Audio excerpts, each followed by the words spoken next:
Welcome back, Voyagers. Today, we will take a deeper look into partnerships, how they are created, and analyze the reasons for partnership failure.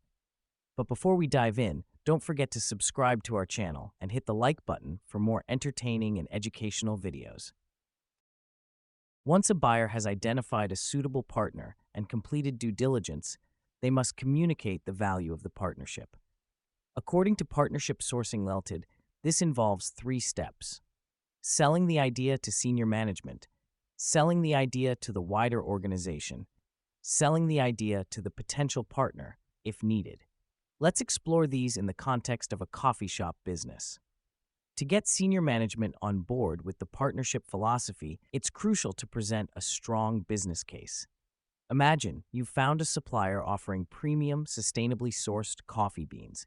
You'd outline the options: continuing with your current supplier, switching to a new one, or forming a strategic partnership. Highlight the costs, risks, and benefits of each option. For instance, while partnering with the premium supplier may involve higher upfront costs, you could emphasize long-term benefits like brand differentiation and a loyal customer base. Management needs to view this not just as another supplier choice, but as a strategy for the coffee shop's future growth. Once senior management approves, you'll need to convince the rest of the team. When selling the idea internally, the Mendeley matrix can be useful for identifying key stakeholders based on their power and interest. Every department must understand the value of the new partnership.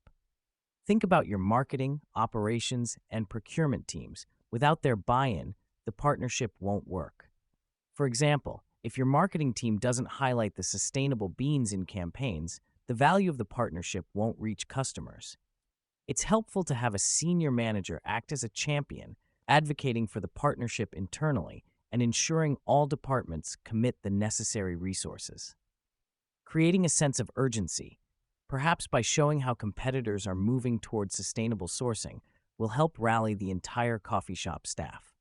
Cotter's 8-step change model can be useful when driving organizational buy-in, ensuring that the partnership becomes part of the company's culture.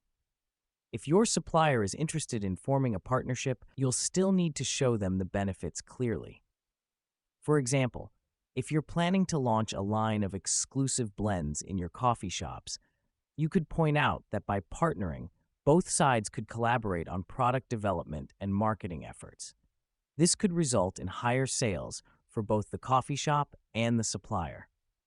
You'll need to highlight how this partnership model could increase their revenue and strengthen their market position, demonstrating that the partnership is mutually beneficial. Let's imagine you own a coffee shop.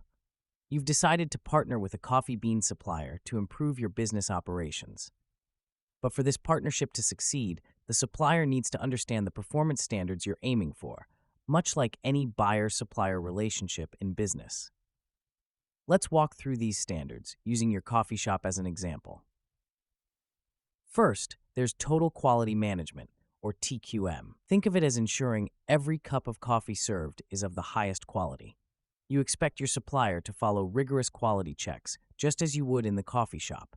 The supplier's beans must meet your exacting standards, consistently every time. Businesses that excel in TQM often have formal systems to interact with their suppliers, offering rewards, training, and cooperative relationships to ensure success. Next is just-in-time.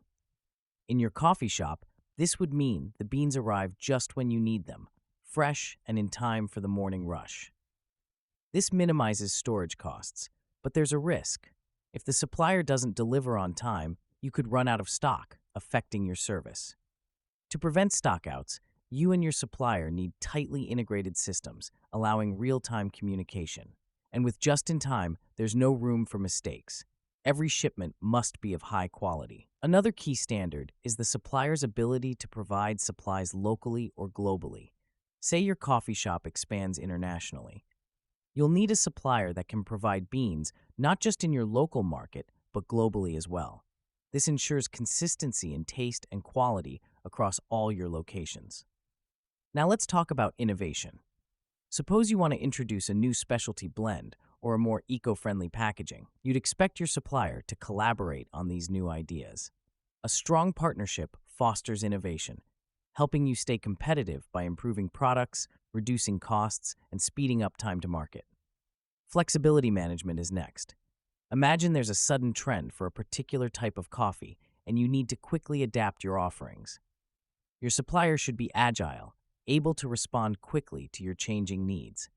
This flexibility, supported by a partnership, allows you to stay ahead of customer demands and market trends. Finally, a successful partnership is built on specific behaviors. Open and honest communication is critical. If there's an issue with a delivery or quality, both you and your supplier need to trust each other enough to address the problem openly. Fair behavior, where both parties commit to a long-term relationship without seeking opportunistic gains, is essential. Without these behaviors, even the best strategies can fail.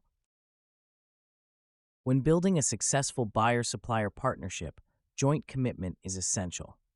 This begins with establishing a partnership agreement. Both the cafe owner and coffee bean supplier need to align on how they'll work together to make this shop thrive. At the heart of their partnership is a shared agreement. This could include details on shared capital investment, such as new equipment for brewing the coffee, or real estate for expanding seating. They'll also agree on how long they'll work together and their relationship style. Whether it's about reducing costs or maintaining a steady inventory, the agreement should define objectives and clarify roles. Once everything is discussed, both parties sign the agreement. Whether formal or informal, it must define who is responsible for what. Clear communication is another cornerstone of a strong partnership. Both the buyer and supplier must regularly exchange information like forecast demand for coffee beans or market trends. Here, the cafe owner and supplier set up formal reviews to check progress and resolve any issues. For this relationship to work, senior management from both sides need to drive the commitment. Without the cafe owner's dedication to the partnership, the resources needed, like staffing and the right equipment, wouldn't be provided. Next, they must set joint objectives. Maybe they aim to increase customer satisfaction by improving coffee quality or lowering costs through better inventory management. These shared goals, like brewing the perfect cup, ensure both sides benefit from their collaboration. Their objectives should be smart, specific, measurable, achievable, relevant, and time-bound. Quick wins help build trust early in the partnership. These small victories show both sides the value of working together. Ultimately, joint commitment, established through agreements, communication, and shared goals, is the key to a successful partnership. Imagine you run a coffee shop, and your success depends on the quality of the coffee beans you buy from your supplier.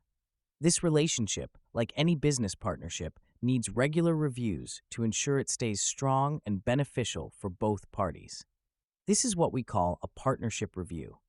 It's essential to check if both buyer and supplier are getting the expected value.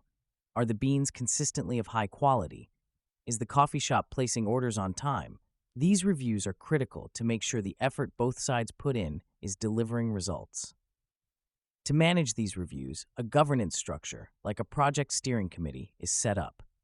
Think of it as a balanced team of managers from both the coffee shop and the supplier, ensuring that decisions are fair and focused on mutual benefits. A famous saying in business is, "What gets measured gets done."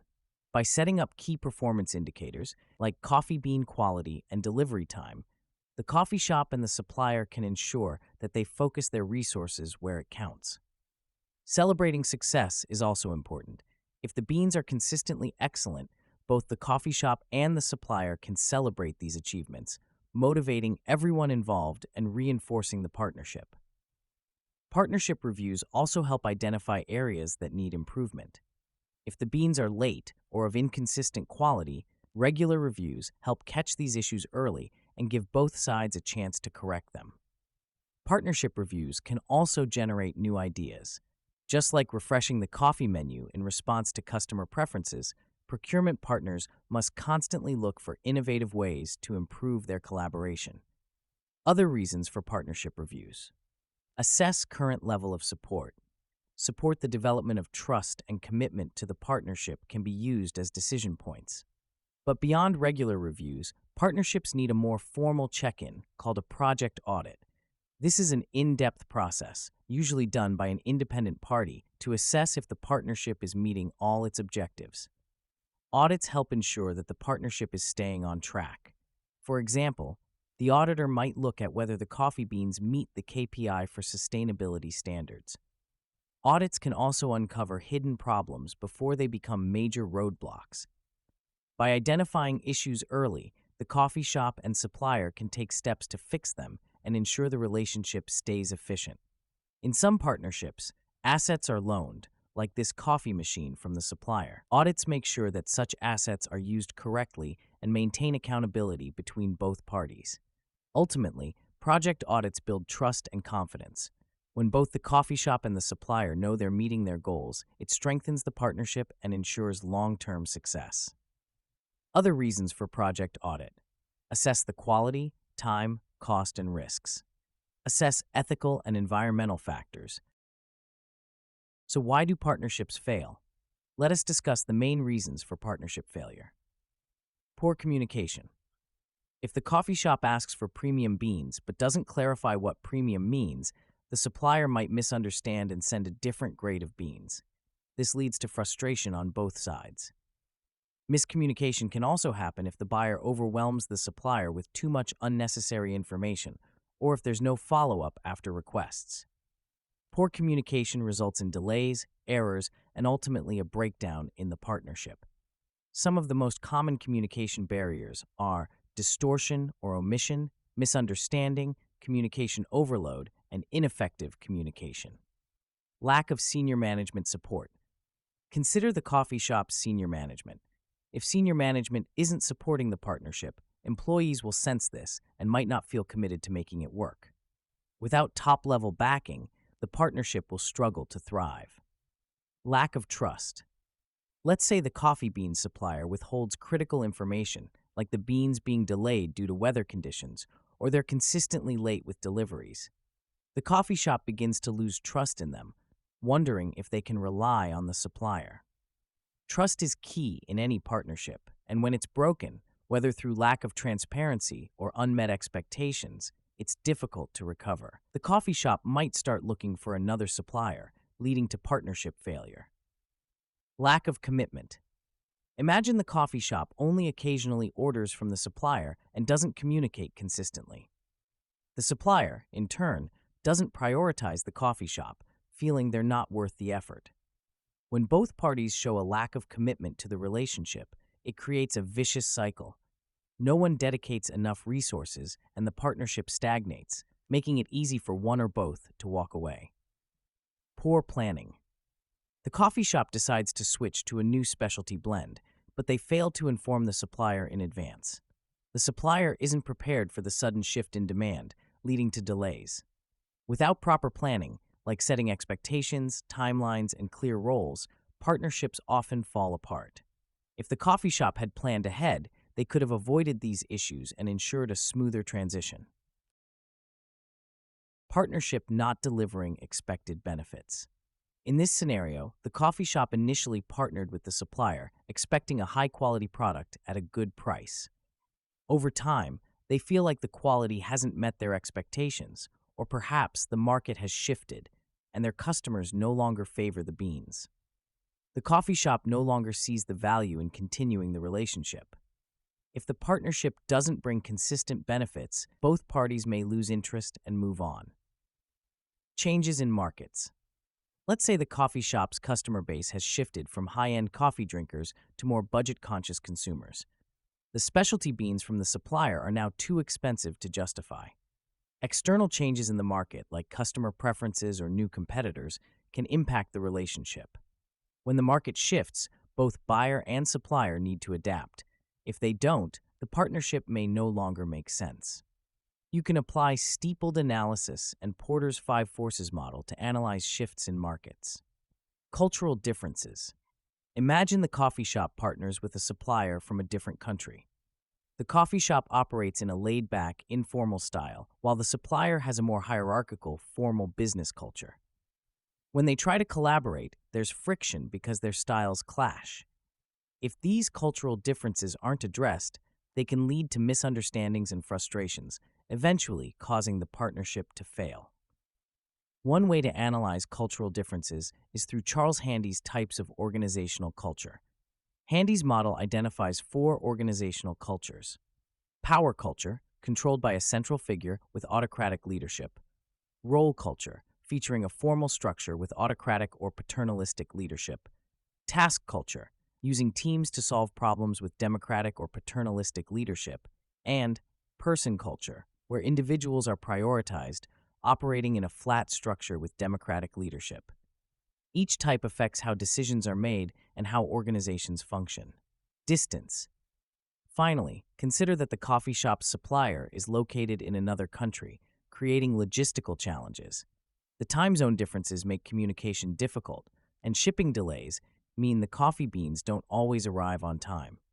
These geographic and logistical barriers can strain the partnership.